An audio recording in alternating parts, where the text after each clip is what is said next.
মনে রাখবেন, মন্ত্রী, minister, MP, mayor, chairman, member 2 দিন 3 দিন 4 দিন দিবে, তারপরে গেলে ধাক্কা দিয়ে বের করে দিবে, আর দিবে না। মেম্বারের মেম্বার যিনি, চেয়ারম্যানের চেয়ারম্যান যিনি, এরপরে মেয়রের মেয়র যিনি, এমপির এমপি যিনি, মিনিস্টারের মিনিস্টার যিনি, তিনি কে? আল্লাহর কাছে চাইলে আল্লাহ কোনোদিন ধাক্কা দিয়ে বের করে দেন না।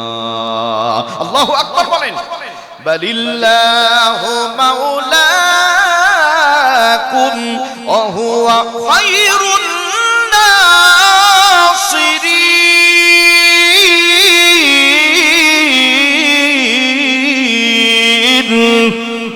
আল্লাহ বলছেন, আমি তোমাদের মালিক, আমি তোমাদের মাওলা, আমি তোমাদের আল্লাহ। দুনিয়ার কারো কাছে নয়, আমি আল্লাহর কাছে বলো, আমি আল্লাহ তোমাদের উত্তম সাহায্য করব। আর আমি আল্লাহ যদি দিই, জীবনও কোনোদিন তোমাদের অভাব হবে না। বলেন আলহামদুলিল্লাহ। বুদুহু ওয়া রাসূলুহু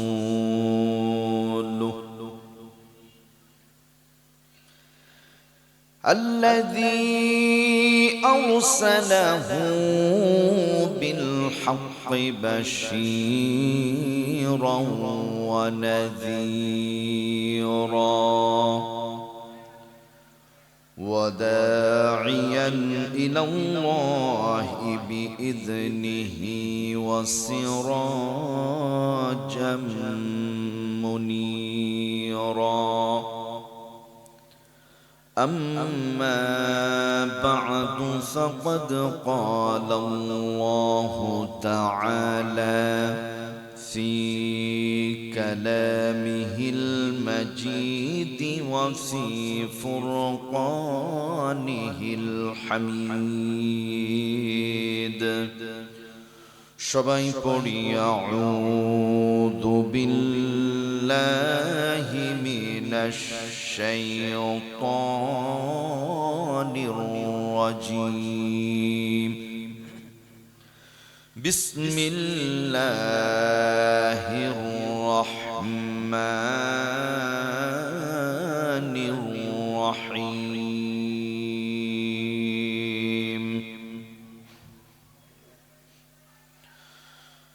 واذكروا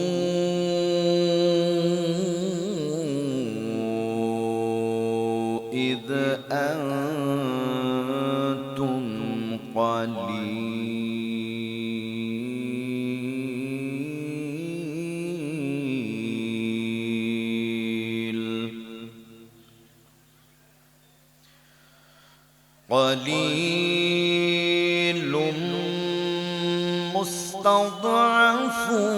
مستضعفون في الأرض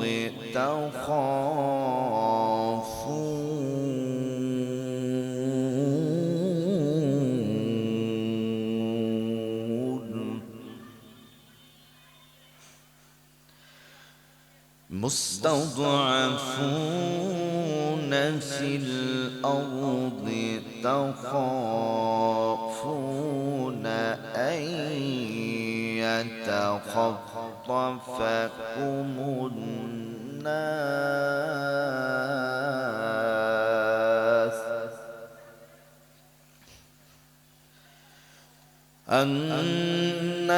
الناس فآواكم وأيدكم بنصره ورزقكم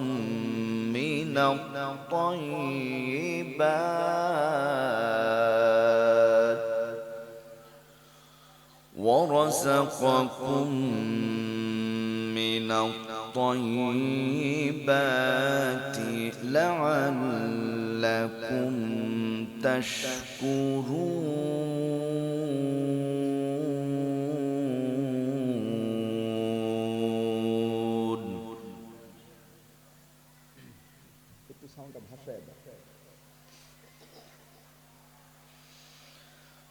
الله أكبر. بسم الله الرحمن الرحيم. واذكروا إذ أنتم قليل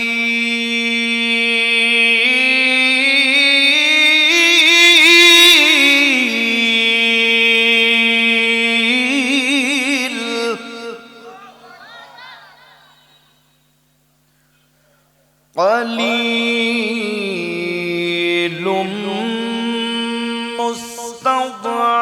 مستضعفون في الأرض تخافون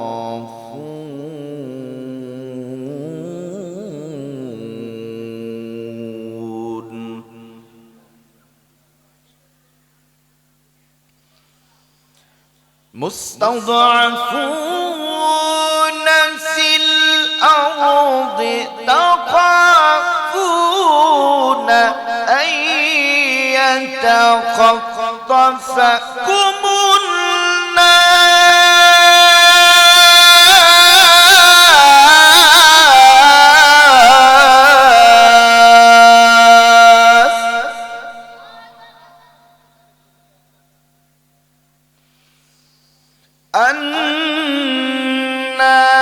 الناس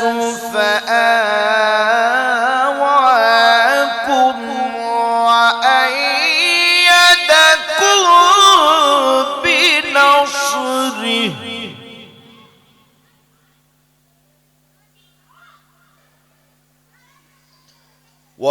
وأيدكم بنصره ورزقكم من الطيبات لعلكم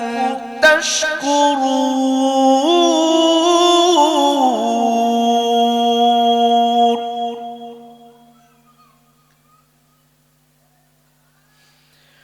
يا أيها الذين آمنوا لا تخونوا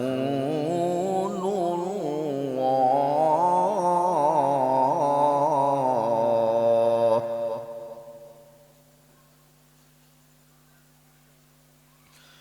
والرسول وتخونوا أماناتكم وأنتم تعلمون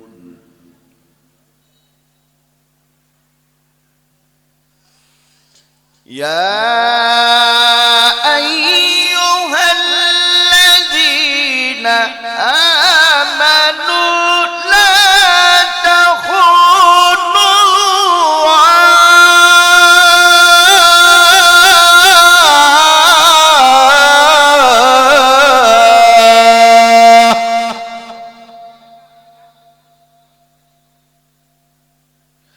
لا تخونوا الله والرسول وتخونوا أماناتكم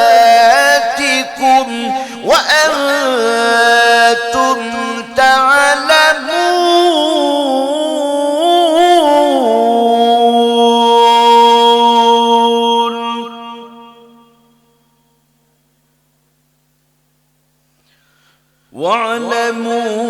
واعلموا أنما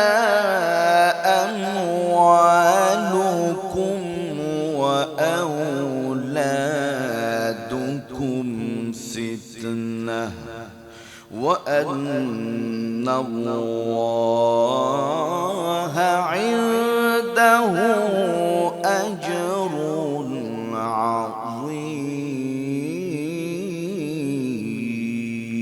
عظيم آمنت بالله صدق الله العلي العظيم وصدق رسوله النبي الحبيب الكريم ونحن على ذلك من الشاهدين والشاكرين والذاكرين والعاشقين والحمد لله رب العالمين.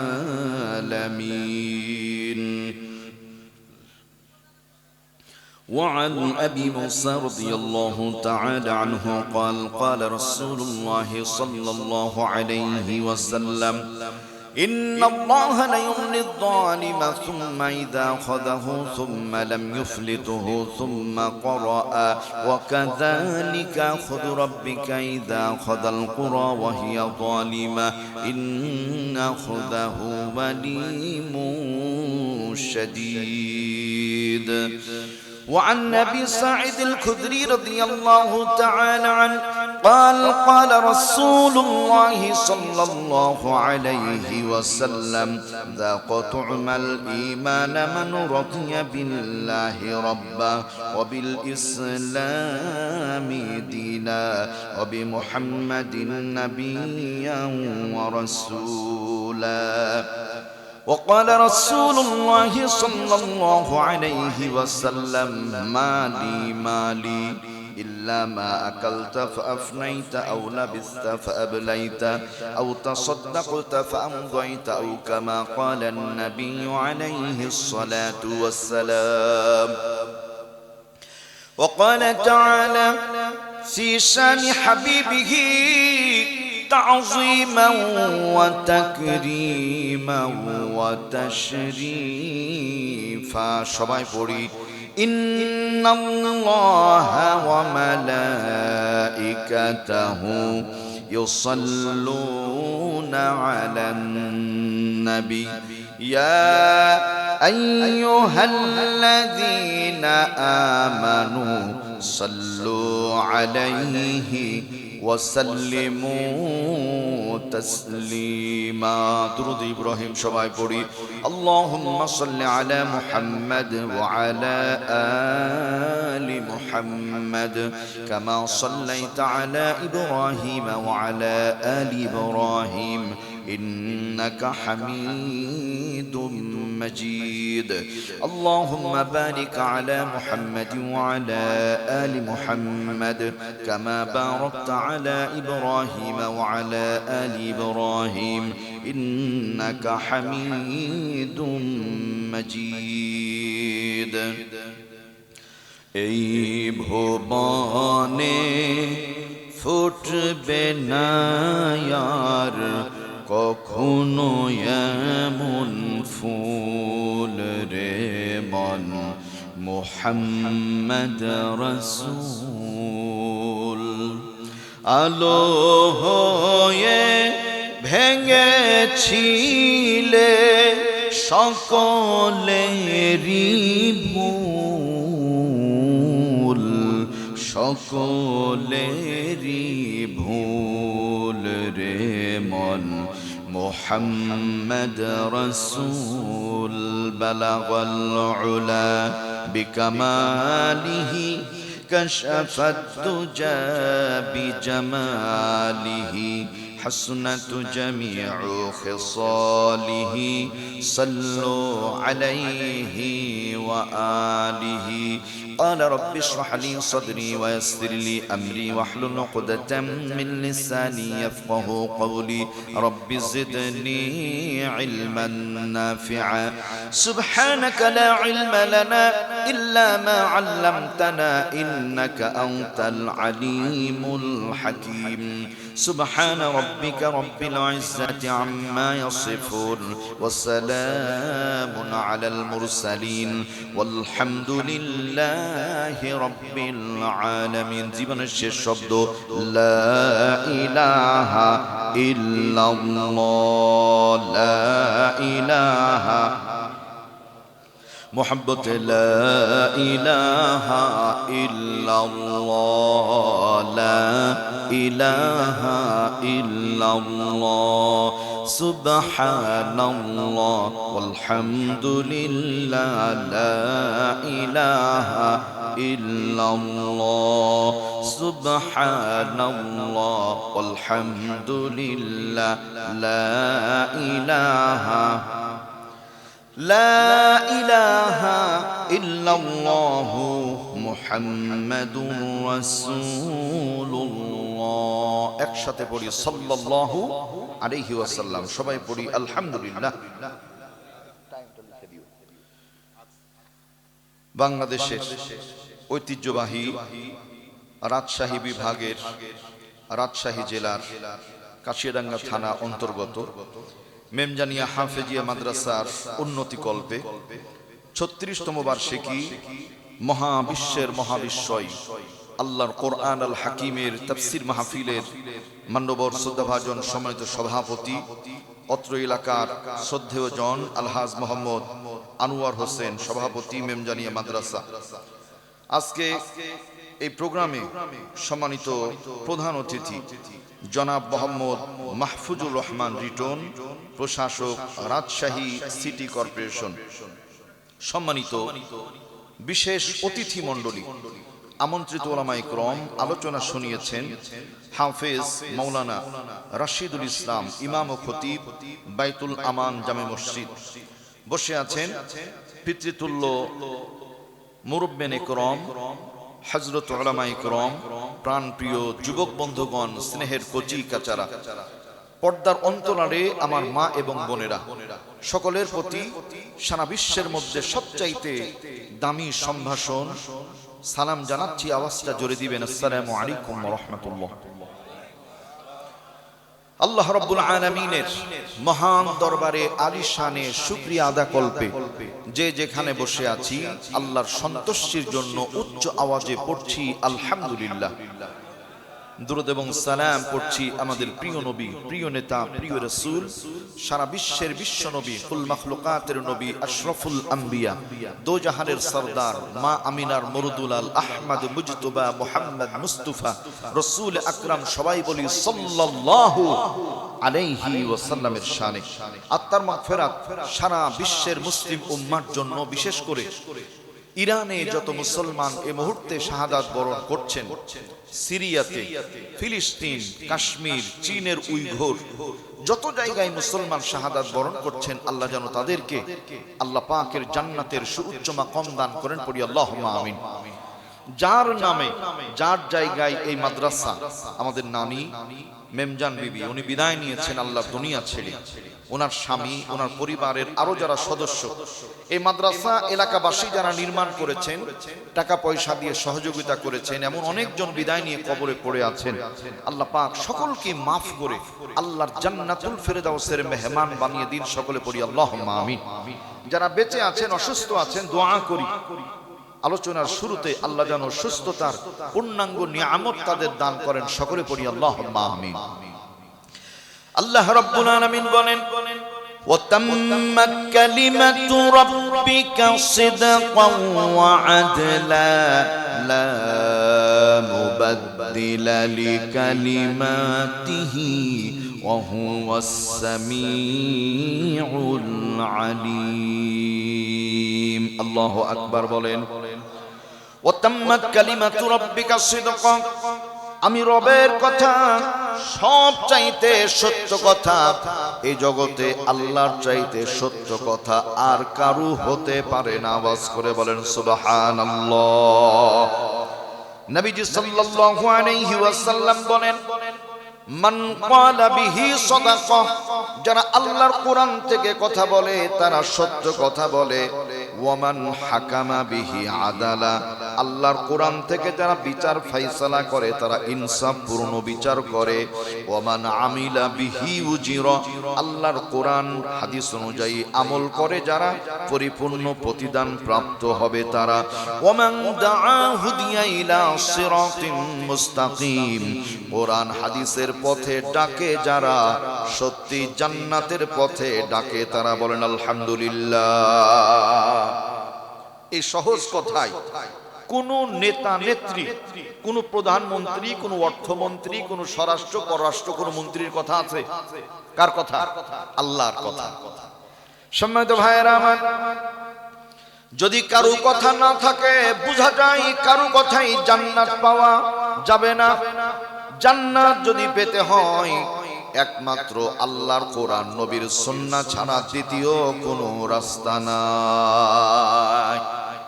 আল্লাহ রাব্বুল আলামিন তাহলে বলছেন আমার কথাই সত্য কথা। 2 নাম্বার ওয়াদলা, আল্লাহর কথাগুলি ইনসাফপূর্ণ কথা। জগতে অধিকাংশ মানুষের মাঝে ইনসাফ নাই, বেইনসাফি দিয়ে ভরা। আমার যদি 3 বিঘা জায়গা থাকে, আমার মনে টার্গেট পার্শ্ববর্তী যত জমি আছে সব জমির মালিক আমি হয়ে যাব। যদি ক্ষমতা আমার হাতে থাকে তাহলে জোর করে জুলুম করে হলেও জায়গার মালিক আমি হব। এজন্য আস্তান মাস্তান দিয়ে জায়গাগুলো আমি দখল করে নি। তার মানে মানুষের মাঝে ইনসাফ নাই। এমনই হয়। পেছনে 3টা বাড়ি আছে, সামনে একটাই বাড়ি। সামনের বাড়িওয়ালা টাকাওয়ালা, পিছনের বাড়িওয়ালাদের টাকা পয়সা কম। সামনের বাড়িওয়ালা এমন ব্রেন চালায় ওদের রাস্তা পর্যন্ত বন্ধ করে দেয়। কি বলেন, আছে না নাই? বেইনসাফি দিয়ে ভরা। অথচ আমার ভাইকে আমার বোনকে যদি আমি একটু দুনিয়াতে রাস্তা করে দিই, আল্লাহ রব্বুল আলামিনের হাবিব বলছেন, আল্লাহ রব্বুল আলামিন ওই বান্দা দুনিয়াতে সহযোগিতা করার কারণে আল্লাহ তাআলা জান্নাতে তাকে বিশাল বালাখানা দান করে দিবেন। বলেন আলহামদুলিল্লাহ। এগুলো সওয়াবের কাজ। সম্মানিত ভাইয়েরা আমার, এই জন্য সারা পৃথিবীর মধ্যে আল্লাহর কথাগুলি ইনসাফপূর্ণ কথা। কেমন ইনসাফ ওয়ালা আল্লাহ খেয়াল করেন। পৃথিবীতে মুসলমান যারা সকলেই নামাজ পড়ে না। কিছু মানুষ নামাজ পড়ি, কিছু মানুষ নামাজ পড়ে না। ভিন্ন ধর্মের মানুষ যারা আছে, ইহুদি নাসারা, আজ্য অনাজ্য, ডোম চালাল মুচি, গেরো সাঁওতাল চাকমা, যত জাতের মানুষ আছে নামাজ কালাম পড়ে না, আল্লাহকে ডাকে না। তাহলে নামাজ পড়লেও আল্লাহ খাওয়ান, না পড়লেও আল্লাহ খাওয়ান। নামাজ পড়লেও আল্লাহ সূর্যের আলো দেন, না পড়লেও আল্লাহ সূর্যের আলো দেন। এই জন্য বোঝা যায় আমার আল্লাহর মতো ইনসাফওয়ালা জগতের ভেতরে আর কেউ নাই। শুধু তাই নয়, নিজের দলের লোক যদি হয়, হাজার অপরাধ করার পরেও জামাইয়ের মতো গায়ে বাতাস লাগিয়ে ঘুরে বেড়ায়। অন্য দলের লোক যদি হয়, অপরাধ না করার পরেও বিনা অপরাধে জেলখানার ভিতরে দিন কাটায়। এর বাস্তব প্রমাণ হলো আল্লামা দেলাওয়ার হুসাইন সাইদি কোরআনের ময়না পাখি নামে যিনি খ্যাত, আল্লাহর বান্দা বিনা অপরাধে জেল খেটে খেটে জীবন শেষ হয়েছে। বলেন ঠিক কিনা? ইনসাফ নাই মানুষের মাঝে। সম্মানিত ভাইয়েরা আমার, দরদিরা, নবীজি সাল্লাল্লাহু আলাইহি ওয়াসাল্লাম বলেন, ইন্নাল্লাহা ইয়াকবিদুল ইলমা ইনতিজাআন। আল্লাহ দুনিয়া থেকে ইলমকে তুলে নেবেন, জ্ঞানকে তুলে নেবেন। এই জ্ঞান তুলে নেওয়ার মানে তাকান, আল্লাহ কোরআন ধরে টান মেরে আসমানে তুলবেন না। এই জ্ঞান তুলে নেওয়ার মানে হলো আল্লাহ আলেমদের জান কবুজ করে করে দুনিয়া থেকে আলেম শূন্য করে দিবেন। পৃথিবীর শেষ প্রান্তে অবস্থা এমন হবে, হাদিসের শেষে বলা হয়েছে, সমাজের মানুষ যখন বিভিন্ন বিপদগ্রস্ত হবে, মাসআলার সম্মুখীন হবে, ফতোয়া জানার প্রয়োজন হবে, তখন সমাজের নেতৃত্ব দিবে যারা, তাদের কাছে মানুষ ছুটে যাবে, গিয়ে বলবে, কাউন্সিলর, মেয়র, চেয়ারম্যান, দয়া করে ফতোয়া দেন, কি করব? এই মানুষগুলোর ইসলামিক জ্ঞান থাকবে না। রাসূল বলছেন, ফাআদাল্লু আদাল্লু, নিজেরা পথভ্রষ্ট, তারা ভুল ফতোয়া দিবে, ভুল মাসআলা দিবে। যে শুনলো সেও পথভ্রষ্ট হবে, যে ফতোয়া দিয়েছে সেও পথভ্রষ্ট হবে। তার মানে আল্লাহ আলেমদের তুলতে তুলতে দুনিয়া থেকে ইলমকে শূন্য করে দিবেন। বলেন নাউযুবিল্লাহ। সম্মানিত ভাইয়েরা আমার, এই জন্য আল্লাহ রাব্বুল আলামিন বলছেন, ওয়া আদলা, আমি এমন এক দরদি আল্লাহ, আমি বড় ইনসাফওয়ালা আল্লাহ। জমিনে তোমরা ধান রেখে আসো, জগতের কেউ বীজ তৈরি করে না, চারা তৈরি করে না। এই বীজ থেকে চারা যিনি তৈরি করেন তিনি হলেন আল্লাহ। আওয়াজ করে বলেন আলহামদুলিল্লাহ। রিকশা চালক রিকশা নিয়ে বের হয়েছে সকালবেলায়, উনি জানে না কত ইনকাম হবে। বাড়িতে 5টা সন্তান আছে, শুধু সন্তানদের মুখের দিকে তাকিয়ে বের হয়েছে। মনের মধ্যে বড় আশা, শুধু আল্লাহকে বারবার ডাকে, আল্লাহ তুমি দয়া করে আমার সন্তানদের রিজিকের ব্যবস্থা করো। বাবা যারা জীবনেও কোনোদিন ক্লান্ত হয় না, আব্বারা ক্লান্ত হয় না। ক্লান্ত হয় ওই সময় যখন সন্তানগুলি দুর্ব্যবহার করে, তখন ক্লান্ত হয়ে যায়। কোনো বাবা খাটতে গিয়ে কোনোদিন ক্লান্ত হয় না। সম্মানিত ভাইয়েরা আমার, এই রিকশাওয়ালা, ভ্যানওয়ালা, কৃষক, চাকরিজীবী, শ্রমিক, মেহনতি মানুষগুলো আল্লাহর কাছে যখন ফরিয়াদ করে, বারবার করে আল্লাহকে ডাকতে থাকে, ও জানে না কোথা থেকে যেন আল্লাহ তার পকেটকে পূরণ করে সন্ধ্যাবেলায় বাড়ি দিয়ে পাঠান। আলহামদুলিল্লাহ বলেন। আল্লাহ পাক বলেন ওয়াদলা, আমি আল্লাহর মতো ইনসাফওয়ালা জগতে আর কেউ নাই, কেউ হবে না। হুমকার মেরে বলেন সুবহানাল্লাহ। 3 নাম্বার, লা মুবাদদিলা লিকালিমাতিহি ওয়া হুয়াস সামিউল আলিম।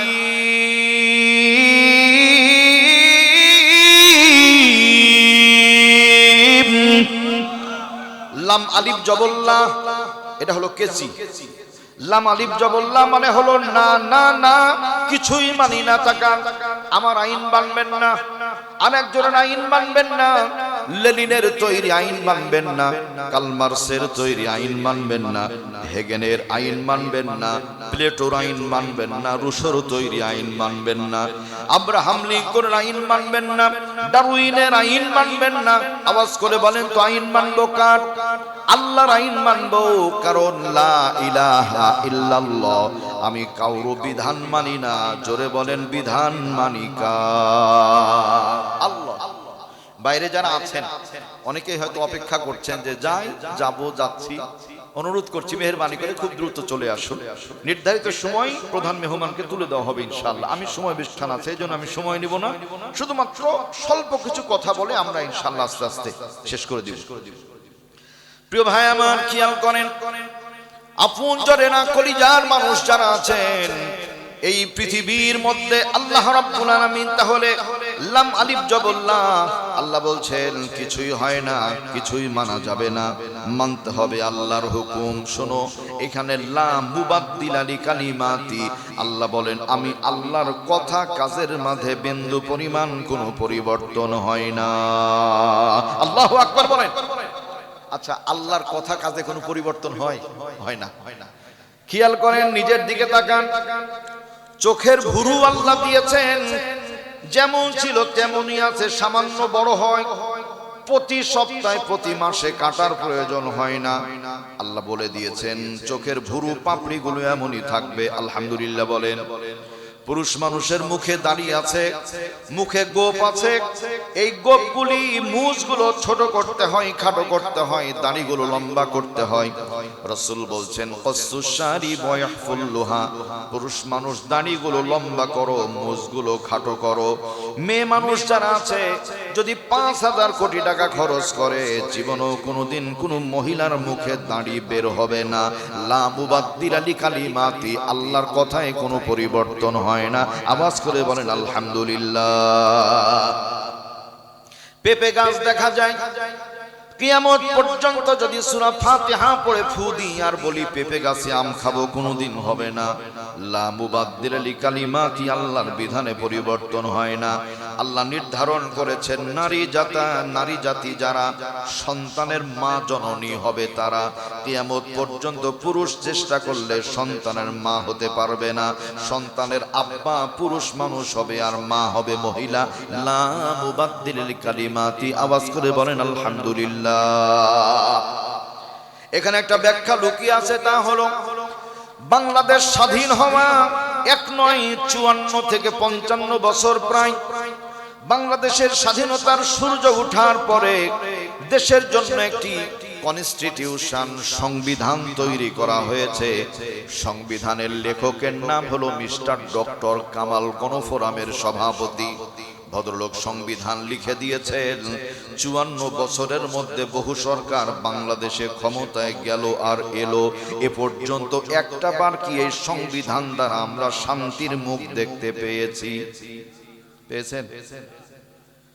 আমি গবেষণা করে দেখেছি, ডক্টর কামালের লেখা সংবিধান যদি কিয়ামত পর্যন্ত থাকে, শান্তি হয়নি, কোনোদিন হবে না, হতে পারে না। এর পেছনে দলিলটা কি? দলিল হলো নবীজি সাল্লাল্লাহু আলাইহি ওয়াসাল্লাম বলছেন তারাকতু ফীকুম আমরাইন, আমি চলে গেলাম দুইটি জিনিস তোমাদের মাঝে রেখে গেলাম। লান তাদিল্লু, কোনদিন পথভ্রষ্ট হবে না। মা তামাসসাকতুম বিহিমা, যদি শক্ত করে আঁকড়ে ধরো। এক নাম্বার কিতাব আল্লাহ, আল্লাহর কোরআন। দুই নাম্বার ওয়া সুন্নাত রাসূলি, নবীজির সুন্নাত। তার মানে কোরআন সুন্নাহ যেখানে শান্তি আছে সেখানে, কোরআন সুন্নাহ নাই যেখানে শান্তি নাই সেখানে। বুঝলে কথা বলেন ঠিক কিনা? বর্তমান সংবিধানের মধ্যে কোরআনও নাই, হাদিসও নাই।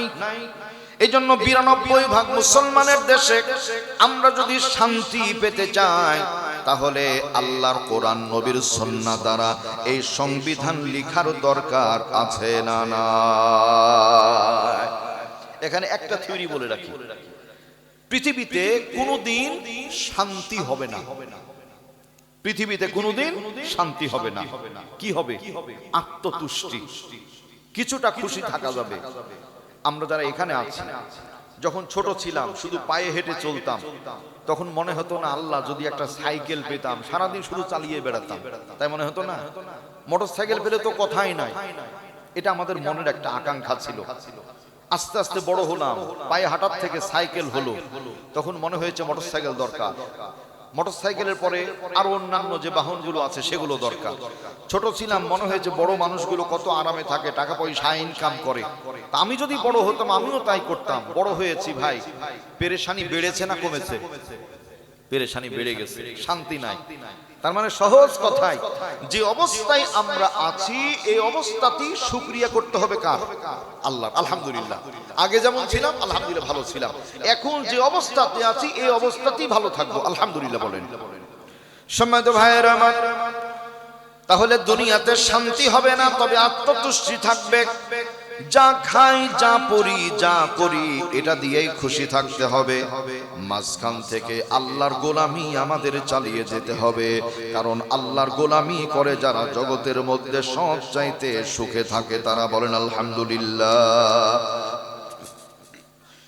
কোরআন হাদিস যেখানে শান্তি আছে সেখানে বাস্তব প্রমাণ হলো মক্কা এবং মদিনায় মাত্র ৩টি আইন চালু আছে। এক নাম্বার, চুরি করলে হাত কেটে দেওয়া হয়। মক্কা মদিনায় যারা হজের জন্য উমরার জন্য গেছেন তারা জানেন, মসজিদে আজানের পরে যখন ইকামত শুরু হয়ে যায়, সোনা রূপা হীরা জওহরাতের দোকানগুলো খোলা রেখে চলে যায় ব্যবসায়ীরা। সালাত আদায় করে আবার ফিরে আসে দোকানে, দোকান ওইভাবেই থাকে। আল্লাহর মেহেরবানি, চুরি হয় না, কারণ মক্কা মদিনায় চুরি করলে হাত কেটে দেওয়া হয়। তার মানে কোরআন আছে যেখানে, শান্তি আছে সেখানে। কথা বলেন ঠিক কিনা? ২ নাম্বার, আচ্ছা ২ নাম্বারটা বলা লাগে। আমাদের বাংলাদেশের অবস্থা হলো, স্যান্ডেল চোরের বিচার হয়। ৫ কেজি চাউল চুরি করেছে, ওকে ধরে মারতে মারতে মেরে ফেলে দেয়। অথচ বাংলাদেশ এমন একটা দেশ, এক কলমের খোঁচায় জনগণের কোটি কোটি টাকা মেরে ধরে খায় যারা, ওদের বিচার হয় না, বরং ওরাই মানুষের বিচার করে। কথা বলেন ঠিক কিনা? আস্তাগফিরুল্লাহ আল-আযীম। রাস্তার টাকা, আমরা যারা আছি হয়তো সামান্য কম বেশি ভুলভাল খাই, কিন্তু বড় বড় দায়িত্বে যারা দেখবেন রাস্তার টাকা সব খেয়ে ফেলেছে। মসজিদের জন্য বাথরুম এসেছে, বাথরুমের টাকা উধাও হয়ে গেছে। মসজিদ মাদ্রাসা ২ লক্ষ টাকা পাবে, বলছে আগে ৬০,০০০ টাকা জমা দেন তারপরে পাবেন। মানে ৬০,০০০ হলো ঘুষ, বাকি ১,৪০,০০০ পাবেন। তার মানে মসজিদ মাদ্রাসার টাকা পর্যন্ত তছনছ হয়ে যায়। ওদের বিচার বাংলাদেশে হয় না। ছোটখাটো চোর পেলে ওকে বানিয়ে মেরে ফেলে। কথা বলেন ঠিক কিনা? দেশে বর্তমানে তেলের সংকট চলছে, পেট্রোল অকটেন। আমার হিসাবে সংকট পড়ার কথা না, কারণ বাংলাদেশ এমন একটা দেশ যেই দেশে তেলের অভাব হবে না, কারণ আমাদের দেশে সবচাইতে তেল বাস বেশি। শুধু তেল মারে, যে যখন ক্ষমতা যায় তাকেই তেল মারে, মানে চামচা যাকে বলে আর কি, এগুলো সবচাইতে বেশি বাংলাদেশে। এই জন্য এখানে তেলের অভাব হওয়ার কথা না ভাই। সম্মানিত সুধী মণ্ডলী, বিগত সময়গুলিতে তেল মারতে মারতে মানুষকে আমরা যেমন স্বৈরাচার বানিয়ে দিয়েছি, বর্তমানে বাংলাদেশে কিছু সাংবাদিক নামের সাংঘাতিক আছে। তাকান, হামের রোগী সন্তানগুলো মারা যায়, শিশু মারা যায়, পেট্রোল নিতে গিয়ে মারামারি করে গন্ডগোল করে মারা যায়, জবর দখল করেছে, টাকা পয়সা পাবে, জবাই করে হত্যা করে ফেলে। এগুলো দেখবেন পেপার পত্রিকায় আসে না। প্রধানমন্ত্রী কি করে, ওনার মেয়ে সিনেমা দেখে না কি দেখে, ওনার বউ কি করে, এই চামচাগুলো বারবার শুধু এই খবরগুলোই দেখায়। এজন্য বাংলাদেশে চামচার কোনো অভাব না। এগুলো দেওয়ার দরকার নাই, কিন্তু দেশের বহু কথা লুকিয়ে আছে। একটা রিক্সা চালক বেচারা ইনকাম করতে পারে না, ওনার জন্য ব্যবস্থা নাই, এই শুধু তেলবাজি। সম্মানিত বন্ধুরা আমার, তাহলে 2 নাম্বার পয়েন্ট এখন খেয়াল করেন। মক্কা মদিনায় জেনা ব্যভিচার কেউ যদি করে, বিবাহিত বিবাহিতা নারী পুরুষ যদি হয়, শরিয়াতের বিধান অনুযায়ী মাজা পর্যন্ত মাটির নিচে গেড়ে দিয়ে পুঁতে দিয়ে রজম করা, সঙ্গে সার করা, পাথর মেরে মেরে হত্যা করা।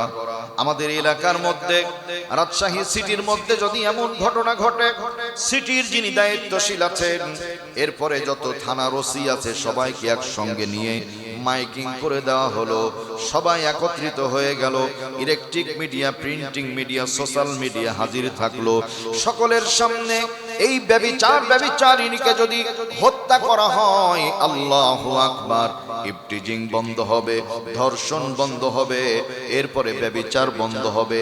আরো সহজ করে বললে, ভয়ের চোটে যুবকদের স্বপ্ন দোষ পর্যন্ত বন্ধ হয়ে যাবে। আইনের শাসন নাই আমাদের, নাউযুবিল্লাহ বলেন।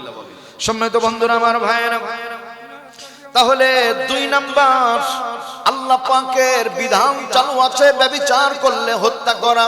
3 নাম্বার, বাংলাদেশে রাস্তায় গাড়ি চলে বাম পাশ দিয়ে, মক্কা মদিনায় গাড়ি চলে রাস্তার ডান পাশ দিয়ে। আমাদের দেশে গাড়ির গতি 100-র উপরে চলে গেলে রোড অ্যাক্সিডেন্ট হয়ে মানুষ মারা যায়। মক্কা মদিনায় 150 কিলোমিটার গতিতে গাড়ি চলে, আল্লাহর মেহেরবানি অ্যাক্সিডেন্ট নাই। এর পিছনে মান হাব্বা সুন্নতি ফাকাদ হাব্বানি ওয়া মান হাব্বানি কানা মাই ফিল জান্নাহ। রাসূল বলছেন, আমার সুন্নাতকে ভালোবাসে যারা, আমি রাসূলকে ভালোবাসে তারা। আমি রাসূলকে ভালোবাসে যারা হাতের দিকে তাকান, নবীর সাথী জান্নাতের ভিতরে থাকবে তারা। বলেন আলহামদুলিল্লাহ। তাহলে কোরআন হাদিস যেখানে শান্তি আছে, সেখানে লা মুবাদদিলা লিকালিমাতিহি ওয়া হুয়াস সামিউল আলিম।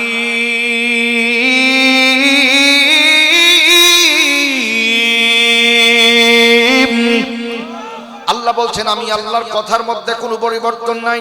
আমি বলেছি জান্নাত দিব, আমার কাজ করো, জান্নাত দিব। আলহামদুলিল্লাহ বলেন।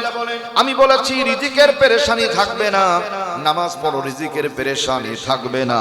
আমি আল্লাহ তোমার হিসাবকে সহজ করে দিব, ফুলসিরাত বিদ্যুতের গতিতে পার করে দিব, বিনা হিসাবে আমি আল্লাহ জান্নাতের মেহমান করে দিব। বলেন আলহামদুলিল্লাহ। দুনিয়া থাকার জায়গা না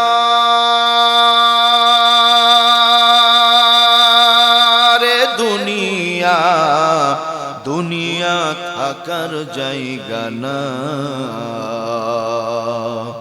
না ফেরার দেশে যাইবা একদিন ভেসে, না ফেরার দেশে যাইবা একদিন ভেসে, আর তো ফিরা আইবা না রে। দুনিয়া দুনিয়া থাকার জায়গা না, দুনিয়া থাকার জায়গা না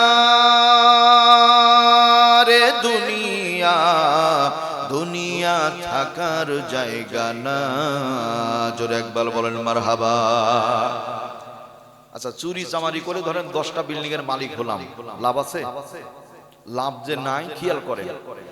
ডাক্তারের কাছে গেছে, অসুস্থ হওয়ার পরে 5,000 কোটি টাকার মালিক। ডাক্তার বলছে কিসে ঘুমান? বলছে খাটের উপরে গদি আছে, জাজিম আছে। ডাক্তার বলছে আজকে থেকে আপনার জন্য হারাম হয়ে গেল, গদির উপরে ঘুমাতে পারবেন না। লোকটা বড় বড় চোখ করে তাকিয়ে আছে, অনেক টাকা পয়সার মালিক। বলছে বিধান এইটাই। ডাক্তার সাহেব কি করব? বলছে ওই গদির উপরে তক্তা বিছাবেন, তক্তা শক্ত কাঠের উপরে পাতলা বিছানার চাদর পেরে নিবেন, ওইখানে শক্ত জায়গায় ঘুমিয়ে থাকবেন। তাহলে এত টাকার মালিক হয়ে কি লাভ আছে ভাই? মনের মধ্যে খুব ইচ্ছা, সামনে দেশি মুরগি আছে, খাসি আছে, গরুর রান্না করা আছে, দেশি মাগুর মাছ, শিং মাছগুলো আছে, বেচারা খাবে। ডাক্তার বলছে এগুলো খাওয়া যাবে না। তাহলে ডাক্তার কি খাবো বলেন? ডাক্তার বলছে জীবনে বহু খেয়েছেন, এখন আপনার জন্য আর হাত রুটিও চলবে না। রুটি সারাদিন একটা রুটির নাম হলো পা রুটি, মানে পাউরুটি। আর কি লাভ আছে বলেন? অনেক টাকার মালিক, এই টাকা দিয়ে লাভ আছে? শুধু ফেল ফেল করে তাকিয়ে দেখবো। নবীজি সাল্লাল্লাহু আলাইহি ওয়াসাল্লাম বলেন মালি মালি। আদম সন্তান বলে আমার মাল আমার মাল। কি আমরা তাই বলি না ভাই? তাকান, মসজিদে একটা মেহরাব বানিয়ে দিয়েছে কেউ, অথবা গম্বুজ বানিয়ে দিয়েছে, গম্বুজ। এই গম্বুজ বানানোর পরে এখন উনি যে বানিয়েছে এটা তো সবাই জানে না। ধরেন টিয়া ভাই মসজিদে আসছে, অমনি ডাকলে এদিকে আসো, দিয়ে আস্তে করে ডেকে নিয়ে দূরে ওই কায়েম ভাইয়ের বাড়ির ওখানে যায়, বলছে গম্বুজটা কেমন লাগছে? তো বলছে ভালোই লাগছে। তো বলছে ওটা আমি দিয়েছি। মানে ও যে দ্বীপ দিল এটা বলতে হবে, এজন্য ওই পর্যন্ত টানে নিয়ে গেছে। কি লাভ হবে বলেন? লাভ হবে না, লাভ হবে না। সম্মানিত বন্ধুরা, আমার ভাইয়েরা, তাহলে আমার মাল আমার মাল। নবীজি বলছেন তোমার মাল কোনটা শুনে নাও। তিনটি হলো আমার মাল। ইল্লা মা আকালতা ফাফনাইতা, রাসূল বলছেন যেটা খেয়ে হজম করে ফেললা সেইটা হলো তোমার। সুবহানাল্লাহ বলেন। এজন্য অনুরোধ করব, জীবনে খারাপ খাবার খাবেন না, টিপে টিপে মাছ কিনবেন না, বেগুন টিপে টিপে কিনবেন না। ভালো ফ্রেশ পাবেন, কিনে নিয়ে চলে আসবেন। খারাপ খাবেন না, অল্প খান, ভালো খান, বাঁচবেন বেশি দিন, সুস্থ থাকবেন। 2 নাম্বার আউলা বিস্তা ফাবলাইতা, যেটা ব্যবহার করে ছিঁড়ে ফেললাম পোশাক আশাক, এইটা হলো আমার। আওতা সাদাকাতা ফামদাইতা, রাসূল বলছেন আল্লাহর রাস্তায় যেটা দান করে গেলা এইটা তোমার। এই তিনের বাইরে আপনার আমার কিছুই নাই। এইজন্য ভালো খাবো, ভালো পোশাক পরবো, আল্লাহর রাস্তায় ভালোটাই দান করব বলি ইনশাআল্লাহ। তাই হয়। জুমার কোটায় এমন টাকা পয়সা আমরা দিই যে ওই টাকার উপরে বয়স্ক ভাতা ওয়াজিব হয়ে গেছে। কেউ নেয় না ওই টাকা।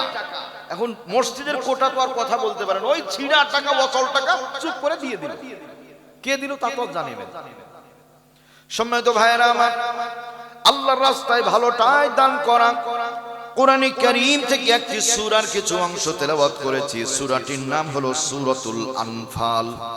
নাফলুন শব্দের বহু বচন হলো আনফাল। আনফাল মানে হলো গনিমতের মাল, যুদ্ধলব্ধ সম্পদ। মনে রাখবেন, চাকরি করেন যারা, বেতনে খুশি হন না তারা, উপরি পেলে মানে বোনাস পেলে বেশি খুশি হয়, ওভার টাইম পেলে বেশি খুশি হয়।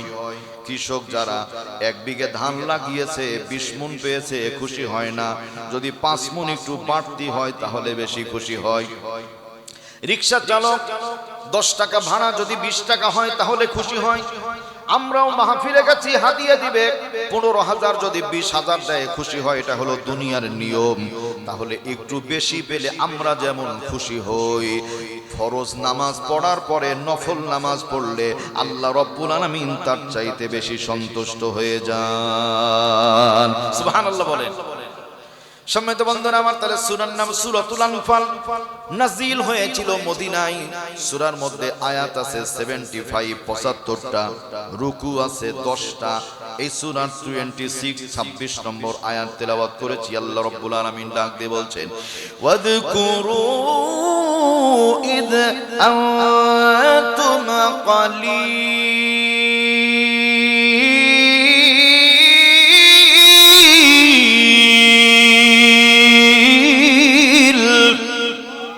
বলেন তো জিকির হবে কার?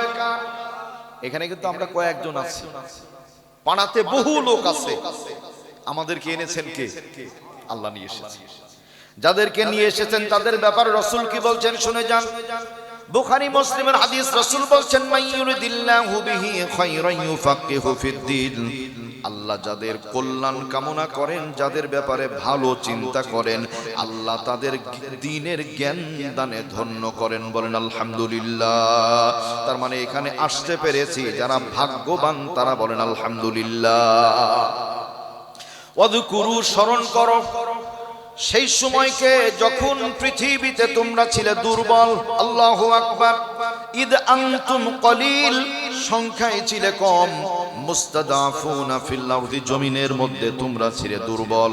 আমার দিকে তাকান বড় ভাইয়েরা, পৃথিবীর মানচিত্রে শুরুর দিকে মুসলমান বনেন মুহাম্মাদুর রাসূলুল্লাহ, সবাই সাল্লাল্লাহু আলাইহি ওয়াসাল্লাম, আবু বকর রাদিয়াল্লাহু আনহু, উমর রাদিয়াল্লাহু আনহু, আলী রাদিয়াল্লাহু আনহু, হযরতে খাদিজাতুল কুবরা রাদিয়াল্লাহু আনহা, ওসমান গনি রাদিয়াল্লাহু আনহু, হাতে গোনা কয়েকজন মুসলমান।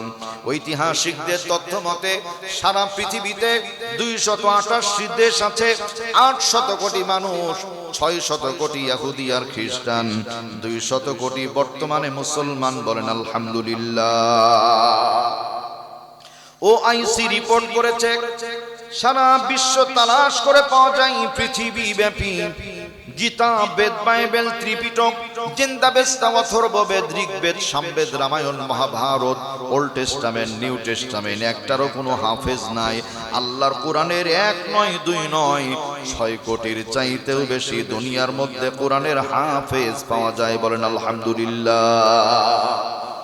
সম্মানিত ভাইয়েরা আমার, ঐতিহাসিক যারা বলছেন তারা বিশ্বব্যাপী প্রতিদিন 24 আওয়ার্স 24 ঘন্টার ভেতরে 4.5 থেকে 500 ইহুদি আর খ্রিস্টান প্রতিনিয়ত কালেমা পড়ে মুসলমান হয়ে যায়। নিউজিল্যান্ডে 2019 সালে 15ই মার্চ জোহরের নামাজের সময় মুসলমান যারা আল্লাহু আকবার জামাতে দাঁড়িয়েছেন তারা পেছন দিক থেকে গুলি করে করে মুসলমানদের পাখির মতো হত্যা করে ফেলা হলো। 49 জন মুসলমান মারা গেল। পরের দিন নিউজিল্যান্ডে 350 ইহুদি আর খ্রিস্টান আল্লাহর নবীর কালেমা পড়ে মুসলমান হয়ে গেল। বলেন আলহামদুলিল্লাহ। শুধু তাই নয়, লন্ডনের মধ্যে হাজার হাজার মসজিদ তৈরি হয়েছে। একদিনে 3300 মানুষ কালেমা পড়ে মুসলমান হয়েছে। বলেন আলহামদুলিল্লাহ। পৃথিবীর মানচিত্র থেকে মুসলমান আর ইসলামকে যতই আমেরিকা, ইসরায়েল হত্যা করার চেষ্টা করুক না কেন, আল্লাহ রব্বুল আলামিন মুসলমানদের জয়ী করবেন। বলেন ঠিক কিনা? আল্লাহ রব্বুল আলামিন বলেন, আল্লাহু মুতিম্মু নূরিহি ওয়ালাউ কারিহাল কাফিরুন।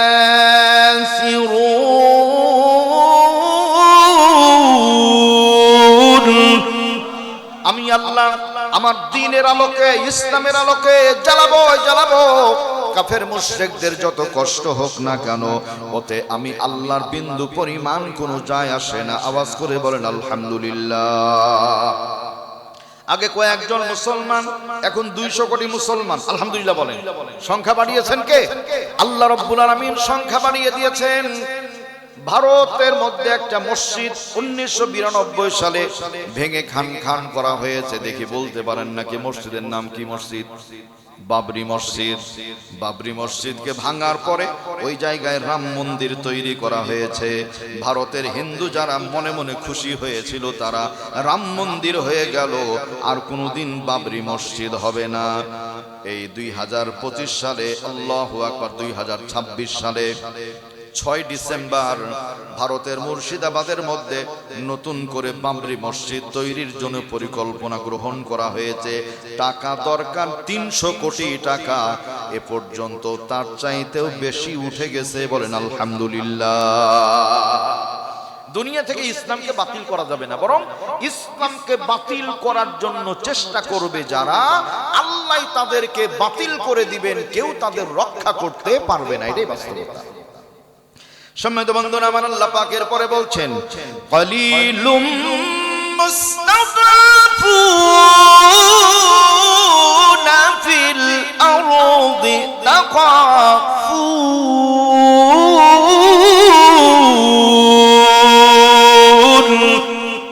জমিনে তোমরা দুর্বল, শুধু ভয় পাও কখন যেন মানুষ তোমাদের ধরে নিয়ে চলে যাবে, জীবনের মতো হত্যা করে ফেলবে। ফাআওয়াকুম ওয়া আইয়াদাকুম বিনাসরি। আমি আল্লাহ এই বিপদ থেকে তোমাদের সাহায্য করেছি। বলেন সাহায্য করার মালিক কে? আল্লাহ। সাহায্য করার পেছনে কারণটা কি? আল্লাহ রাব্বুল আলামিন বলেন, ওয়ারাযাকাকুম মিনাত-তাইয়্যিবাতি লাআল্লাকুম তাশকুরুন।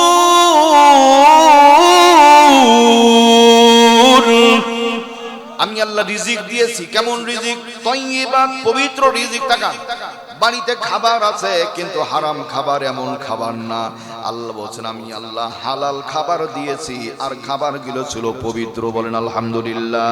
মূল টার্গেট লাআল্লাকুম তাশকুরুন, যাতে করে তোমরা আল্লাহর শুকরিয়া করো। বলেন বাজান, শুকরিয়া হবে কার? আলহামদুলিল্লাহ বলেন। হযরত মূসা আলাইহিস সালাতু ওয়াস সালাম তাকান, নিজ দরবার থেকে বের হয়ে আস্তে আস্তে চলে যায়। একজন উম্মত সামনে দাঁড়িয়ে গেছে, পয়গম্বর মূসা আলাইহিস সালাম। ওয়া কাল্লামাল্লাহু মূসা তাকলিমা। আপনি আল্লাহর পয়গম্বর, আপনি আল্লাহর সাথে শুধু কথা বলেন? বলছে হ্যাঁ তা বলি। এখন কোথায় যান? বলছে তুর পর্বতে। কেন? বলছে আল্লাহর সাথে কথা বলার জন্য। পয়গম্বর মূসা গো, ছোট্ট একটু আবেদন আমার, দয়া করে একটু শুনবেন আর ফাইসালাটা আপনি দিবেন। কি আবেদন? বলছে যেহেতু তুর পর্বতে যাচ্ছেন, আল্লাহ রাব্বুল আলামিনের সাথে গল্প করার সময় আমার জন্য একটা আবদার জানাবেন। জগতে আমি বড় অসহায়, আমি যতদিন বেঁচে আছি, যত রিজিক আমার আছে, আল্লাহ যেন এখনই আমাকে দান করে দেন। অন্তত কয়েকটা দিন একটু আরামে বেঁচে তারপরে মরতে চাই। বলেন সুবহানাল্লাহ। মূসা আলাইহিস সালাম কথাগুলো শুনেছেন খুব মনোযোগ দিয়ে, দরদি। প্রতিটা নবী, যারা নবী, প্রতিটা নবী অন্তরে দরদ আছে, আল্লাহ দরদ দিয়েছেন। সুবহানাল্লাহ। মূসা আলাইহিস সালাম চলে গেলেন তুর পাহাড়ে। আল্লাহ রাব্বুল আলামিন আরশে আজিমের মালিকের সাথে কথা হয়। মূসা আলাইহিস সালাম ডাক দেন, রব্বুল আলামিন প্রতিদিন আসি আপনার কাছে, আজকে আসছে কি একটি ঘটনা ঘটে গেছে। আমার একজন উম্মত বলেছে সে বড় সহায়, হুয়া দাঈফুন, খুব দুর্বল, অর্থনৈতিক সমৃদ্ধি নাই, চরম কষ্টে থাকে, রিজিকের বড় অভাব। সে একটা আবদার জানিয়েছে, তা হলো তার যত রিজিক আছে জীবনে মৃত্যু পর্যন্ত সমস্ত রিজিকগুলো যদি এখন দেন, ও একটু খেয়ে পরে বাঁচতে চায় অল্প দিন হলেও। আল্লাহ পাক ফয়সালা করে দিয়েছেন, পয়গম্বর মূসা আপনি যান, আমি আল্লাহ ওর জন্য এই রিজিক বরাদ্দ করে দিলাম। সুবহানাল্লাহ বলেন। তাহলে সাধারণ একটা মানুষ, সেও নবীকে বলে আল্লাহর কাছে একটু বলেন, আর আমরা আল্লাহর কাছে বলি না। মনে রাখবেন, মন্ত্রী, minister, MP, mayor, chairman, member 2 দিন 3 দিন 4 দিন দিবে, তারপরে গেলে ধাক্কা দিয়ে বের করে দিবে, আর দিবে না। মেম্বারের মেম্বার যিনি, চেয়ারম্যানের চেয়ারম্যান যিনি, এরপরে মেয়রের মেয়র যিনি, এমপির এমপি যিনি, মিনিস্টারের মিনিস্টার যিনি, তিনি কে? আল্লাহর কাছে চাইলে আল্লাহ কোনোদিন ধাক্কা দিয়ে বের করে দেন না। আল্লাহু আকবার বলেন। বালিল্লাহু মাওলাকুম ওয়া হুয়া খায়রুন নাসিরিন।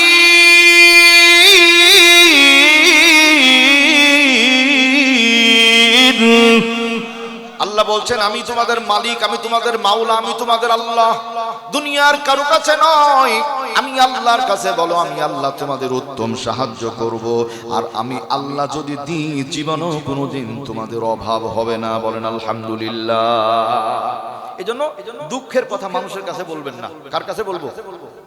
দুঃখের কথা মানুষের কাছে বললেই দেখবেন সুযোগ খুঁজবো। ইনশাআল্লাহ বলি, ইনশাআল্লাহ। পয়গম্বর মূসা আলাইহিস সালাম বিদায় হয়ে চলে এসেছেন। 1 বছর পার হয়ে যায়। নবী মূসা আলাইহিস সালামের অন্তরের মধ্যে কৌতূহল তৈরি হয়েছে। আল্লাহু আকবার। আল্লাহর যে বান্দার জন্য আমি মালিকের সাথে কথা বললাম, দোয়া চাইলাম, ব্যবস্থার জন্য বললাম, আল্লাহর এই বান্দা কি অবস্থায় আছে একটু দেখার দরকার। আস্তে আস্তে আস্তে আস্তে চলে গেছে। যাবার পরে দেখে ওই ভদ্রলোক, আল্লাহ পাক তাকে রিজিক হিসেবে প্রথমত যা দিয়েছিলেন এই গ্রন্থের মধ্যে লেখা আছে, তা হলো সামান্য কয়টা বকরি দিয়েছিলেন, আর কিছু গম, বকরি আর গম, আর সামান্য কিছু রিজিক। এবার মূসা আলাইহিস সালাম যাওয়ার পরে দেখেন এই ভদ্রলোকের বিল্ডিংটা বিশাল বিল্ডিং, একটা চমৎকার বিল্ডিং, দৃষ্টিনন্দন, দেখতেই মন চায়, চোখ ফিরানো যায় না, খুবই সুন্দর বিল্ডিং। বিল্ডিং এর মধ্যে প্রবেশ করেছে, দেখে এরকম টেবিল বিছানো, দস্তরখানা দেওয়া আছে। এই দস্তরখানায় বিভিন্ন রকম খাবার, দামি দামি খাবারগুলো বিছানো আছে। হাজার হাজার মেহমান খাবার জন্য অপেক্ষার প্রহর গুনছে। মুসা আলাইহিস সালাম এই দৃশ্যটা দেখার পরে আবার রব্বুল আলামিনের কাছে ফরিয়াদ করে বলেন, আল্লাহ দেখলাম কি আর হলো কি? ওই লোক বলেছিল যত আছে আল্লাহ একবারই দাও, আমি কয়দিন ভালো থাকতে চাই, বেশি আমার দরকার নাই। আল্লাহ যা দিয়েছো তাতে তো অল্প দিনে শেষ হওয়ার কথা, কিন্তু এখন দেখি যা দিয়েছো তার চাইতে বেড়ে গেছে। কারণটা কি? এটা আমাদের শিক্ষা, এই কারণটা আমাদের অর্জন করতে হবে। পয়গম্বর মুসা আলাইহিস সালামকে আল্লাহ রাব্বুল আলামিন ডাক দেন, ও নবী মুসা, আমার এই বান্দাকে আমি নিয়ামতগুলি দেবার পরে সে প্রথম যেই কাজটা করেছে তা হলো জবানে বারবার বারবার শুকরিয়া করেছে। বলেন আলহামদুলিল্লাহ। বারবার আল্লাহর শুকরিয়া করেছে। এর দ্বারা কি হয়েছে? লা ইন শাকারতুম লা আযীদান্নাকুম ওয়া লা ইন কাফারতুম ইন্না আযাবি লাশাদীদ।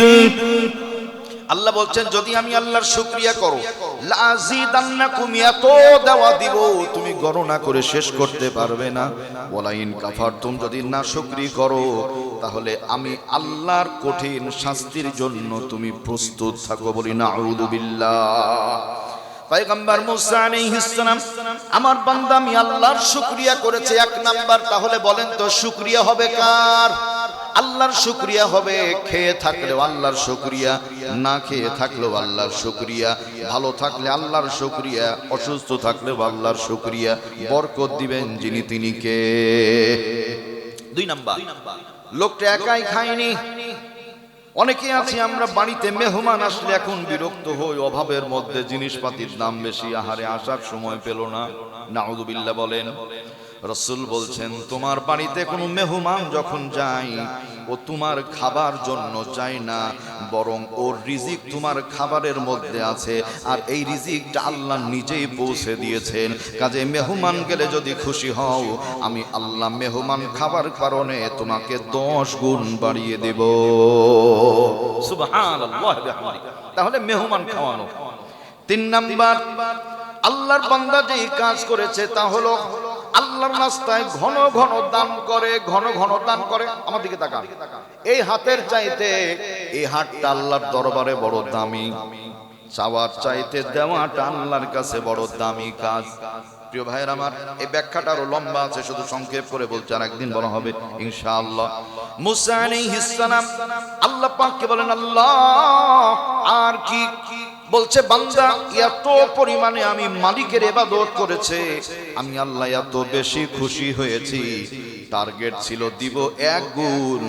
আল্লাহর বান্দার শুকরিয়ার কারণে আমি আল্লাহ 10 গুণ সম্পদ তার বাড়িয়ে দিয়েছি। সুবহানাল্লাহ। প্রিয় ভাইয়েরা আমার, মনে রাখবেন, এই যে তাকান, পেঁপে গাছ, পেঁপে গাছের ধর্ম হলো যে পেঁপে ছিঁড়বেন, পেঁপে ধরবে, ছিঁড়বেন না ধরবে না। সিম গাছ, সিম যত ছিঁড়বেন তত ধরবে, সিম ছিঁড়বেন না ধরবে না। এটা হলো বিধান। টাকার একটা থিওরি আছে, পকেট থেকে যত টাকা বের করবেন আল্লাহ তত বরকত দিবে, পকেটে টাকা আসবে। বের করবেন না, বরকত হবে না। তবে হ্যাঁ, বের করাটা হবে হালাল জায়গায়, বরকতের জায়গায়। আব্বার জন্য, মায়ের জন্য, আপন ভাইয়ের জন্য, আপন বোনের জন্য, শ্বশুর শাশুড়ির জন্য, দাদা দাদি, নিকটতম আত্মীয় আছে যারা, তাদের জন্য। নিজের আত্মীয় স্বজনের হক যখন আদায় হলো তখন বাইরের মানুষের জন্য। সুবহানাল্লাহ বলেন। নিজের আপনজনকে বাদ দিয়ে বাইরে দান করা লাভ বেশি হবে না। তার কারণ আমার ভাই, আমার বোন অসহায়, আর আমি গলাবাজি করে বেড়াই, আল্লাহ পাক হাসরের ময়দানে ধরবেন। এজন্য নিকটাত্মীয়র হক সব চাইতে আগে। বলেন সুবহানাল্লাহ।